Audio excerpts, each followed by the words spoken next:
कैसे हो भाई लोग। Welcome back to another video.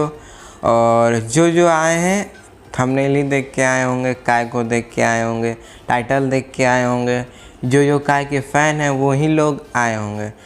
तो हाँ, मैं आज की वाली वीडियो में कोशिश करूँगा कि काय के बारे में अपनी फीलिंग्स बताने के लिए। भाई वो मतलब कि बेस्ट ब्लेडर है पूरे बेब्लेड के ओरिजिनल फ्रेंचाइजी में, उससे बेस्ट कोई नहीं है।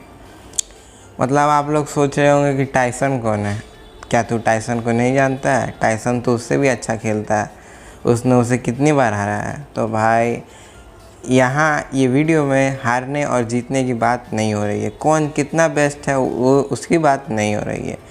बात हो रही है उसके स्किल्स की, ईमानदारी की, और उसको खेलने की तरीके की, और उसके एटीट्यूड की, जिसकी वजह से आज जितने भी लोग बेब्लेड देखते हैं मेन लीड टाइसन को छोड़ के काय को पसंद करते हैं। जो भी मतलब करते हैं पसंद, जैसे कि मैं ज़्यादातर फेमस काय ही है टाइसन से भी ज़्यादा अगर देखें तो इंडिया में और जितने भी कंट्रीज़ में बेब्लेड आती है। ठीक है, टाइसन अपने मेन लीड में वो बात अलग है, लेकिन काय जो है सो है। तो चलिए वीडियो को स्टार्ट करते हैं।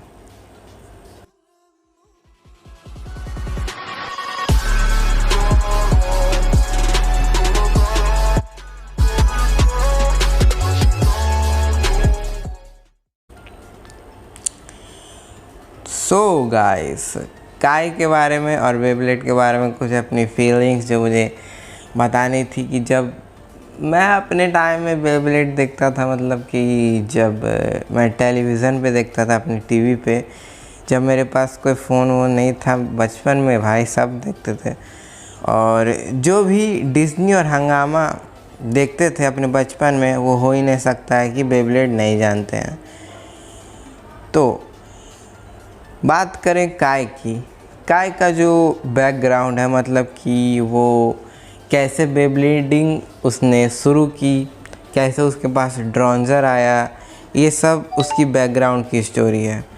वो बेब्लेड में फ़िलहाल बताई गई है उसकी बैक स्टोरी, लेकिन ये नहीं बताया गया कि उसके पास ड्रॉन्जर आखिर आया कैसे, ये तो अभी फ़िलहाल नहीं पता है। लेकिन उसकी बैक स्टोरी जब आप सुनेंगे तो आपको बहुत मतलब कि फीलिंग होगा कि काय किस माहौल से गुजर चुका है। तो हाँ, काय की ये भी एक अच्छी बात है कि काय अपने आप को मतलब कि जताता नहीं है, अपनी कमज़ोरियों को दिखाता नहीं है। फर्स्ट बात जिससे काय की इतनी फैंस है, फैंडम फैन बेस जो काय का है, वो यही पहली बात की है कि काय कभी अपने आप को कमज़ोर किसी के सामने नहीं होने देता है। First point. अब बढ़ते हैं सेकंड पॉइंट की तरफ। सेकंड पॉइंट ये है कि काय कभी भी किसी पे निर्भर नहीं होता, कभी भी किसी पे भरोसा नहीं करता है। क्या आपको ये पता है? पता होगा अगर आपने बेब्लेड ओरिजिनल सीरीज़ के तीनों सीज़न देखे हैं तो। मैं सिर्फ बेब्लेड की ओरिजिनल सीरीज़ ही मैंने देखी है। मैं चाहता तो आगे भी देख सकता था, बेब्लेड बस्ट किंग में देख सकता था और शायद देखूं, लेकिन भाई मुझे ओरिजिनल सीरीज़ पे ज़्यादा मतलब कि पसंद है, ना ही बस्ट और बाकी जो सीरीज़ अभी चल रहे हैं फ़िलहाल। तो बात करें बेब्लेड के ओरिजिनल सीरीज़ के 3 सीज़न के बारे में, जो कि तीनों सीज़न के एपिसोड को काउंट करें तो लगभग 153 एपिसोड्स अभी तीनों सीज़न को अगर मिला दें तो होते हैं। और वो सारे एपिसोड में भाई मतलब कि काय जो है उसने ये दिखा दिया कि वो किसी पे भरोसा नहीं करता है, ना ही किसी पे निर्भर रहता है, इंडिपेंडेंट है काय खुद पे। ये है उसका सेकंड पॉइंट जिससे सब उसे इतना पसंद करते हैं। अब बढ़ते हैं थर्ड पॉइंट की तरफ। जो थर्ड पॉइंट है काय के बारे में, वो ये है कि काय कभी भी हार नहीं मानता। अपने सामने अपोनेंट कितना भी ताकतवर हो, चाहे वो खुद टाइसन ही क्यों ना हो, जो कि 3 बार वर्ल्ड का बेस्ट ब्लेडर का वो टाइटल अभी तक उसके पास है, चाहे वो भी उसके सामने क्यों ना हो, तब भी वो मतलब कि अपना 100% देता है। और अभी तक तो वो एक भी बार वर्ल्ड चैम्पियन काय नहीं बना है।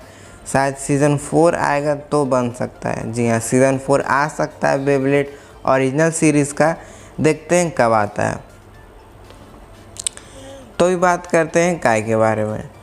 काय कभी भी अपने अपोनेंट के सामने हार नहीं मानता है, और ये आपको पता तब चला होगा जब आपने काय वर्सेस ब्रुकलिन का सेकंड मैच देखा होगा, जब काय अपने एक बार हार के दूसरे बार आता है अपने दोस्तों के साथ। अगर आपने वो वाला एपिसोड देखा है तो हो ही नहीं सकता है कि आप काय के फ़ैन ना हो। अगर आपने वो एपिसोड देख के भी काय को मतलब कि नहीं समझा है तो भाई क्या समझा आपने। वो एपिसोड मतलब ब्रुकलिन को भाई टाइसन को हराने में इतना मुश्किल हो गया था, तो भाई काय ने ब्रुकलिन को हराया, मतलब कि भाई गलत ही, कितना मुश्किल मैच था वो, फिर भी काय ने हार नहीं मानी। लगभग उसका बेब्लेड जो ब्लेड था वो पूरा टूट गया था, लेकिन उसने नहीं दिखाया कि उसका बेब्लेड टूट चुका है। उसने लास्ट तक हार नहीं मानी और उसने ब्रुकलिन को हराया। वो एपिसोड ने काय को इतना हाइप दे दिया था, मतलब कि वो एपिसोड में काय को, जो भी उस एपिसोड को देखा होगा उसने काय को मतलब समझ लिया होगा। उस एपिसोड से काय को बहुत फ़ैन मिले हैं, हद से ज़्यादा फ़ैन मिल चुके हैं काय को, क्योंकि अगर वो मैच चाहता तो काय गारलैंड के साथ भी लड़ सकता था और आराम से जीत जाता। काय इतना कैपेबल है कि गारलैंड के सामने अगर वो लड़ता तो आराम से जीत जाता, लेकिन उसको लड़ना था ब्रुकलिन के वर्सेस, क्योंकि ब्रुकलिन ने एक बार काय को हरा दिया था और वो अपनी हार कभी भी बर्दाश्त नहीं कर सकता।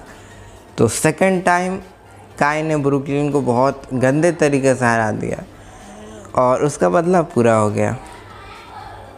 और भाई टाइसन ने कितना उसको बोला कि वाह, मतलब कि तारीफ़ किया काय की, और वो उस लायक था।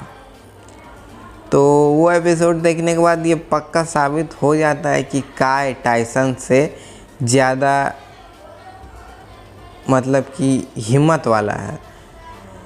नेवर एवर गिव अप, अगर आपको सीखना है तो आप काय से सीख सकते हैं, क्योंकि वो कभी भी अपने अपोनेंट के सामने हार नहीं मानता है, चाहे अपोनेंट कितना भी स्ट्रॉन्ग क्यों ना हो। लाइक ब्रुकलिन, वो कितना स्ट्रॉन्ग था भाई, मतलब कि वो चुटकी बजा के किसी को भी हरा सकता था, फिर भी काय ने उसको हरा दिया। और उस एपिसोड के एंडिंग में, अगर आपने एंडिंग देखा तो आप ज़रूर रो गए होंगे। काय मतलब मुझे लगा कि यार काय का काम ख़त्म, बेचारा कितना हार गया था, मतलब कि उसका बेब्लेड 1000 हिस्सों में टूट गया था भाई, लेकिन वो जीत गया। जीतने के बाद उसने दिखाया कि मेरा बेब्लेड इतना टूट गया है।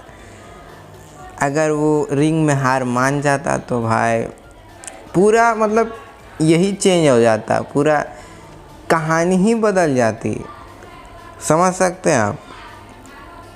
टाइसन अपने आप को प्रूव नहीं कर पाता, ब्रुकलिन वर्ल्ड का बेस्ट बेब्लेडर बन जाता, और बेगा हमेशा के लिए टाइसन को अपने मतलब कि बीबीए कभी आगे भी नहीं बढ़ता और बीबीए की जगह बेगा आ जाती, और टाइसन के पास जो टाइटल है 3 बार वर्ल्ड चैम्पियनशिप जीतने का, उसका कोई मतलब नहीं रह जाता। तो आप समझ सकते हैं क्या हो जाता अगर काय वो मैच ब्रुकलिन के सामने नहीं जीतता। तो आप समझ सकते हैं कि अगर काय वो मैच हार जाता तो टाइसन भी हार जाता, चाहे वो कितना भी शक्तिशाली क्यों ना हो। तो यही मुझे बताना था कि अगर काय इतना फेमस है तो किसी वजह से है, क्योंकि काय कभी भी हार नहीं मानता है। तो अगर आपको ये वीडियो पसंद आई हो तो वीडियो को ज़रूर से लाइक कीजिएगा, चैनल को सब्सक्राइब कर लीजिएगा ऐसे ही ऑसम कंटेंट्स देखते रहने के लिए रेगुलरली, क्योंकि मैं अब इस चैनल पे जो है रेगुलरली वीडियोस डालूँगा। अगर आप मेरे चैनल पे नए हैं तो चैनल को आप सब्सक्राइब कर सकते हैं एनीमे से रिलेटेड वीडियोस देखते रहने के लिए। और बस यही मुझे बताना था आपको काई के बारे में। अगर आप भी काई के एक सच्चे वाले फ़ैन हैं, और काई का फुल नेम है काई हिवाटारी, आपको पता ही होगा, मुझे क्या बताने की ज़रूरत है। तो bye, take care and peace out.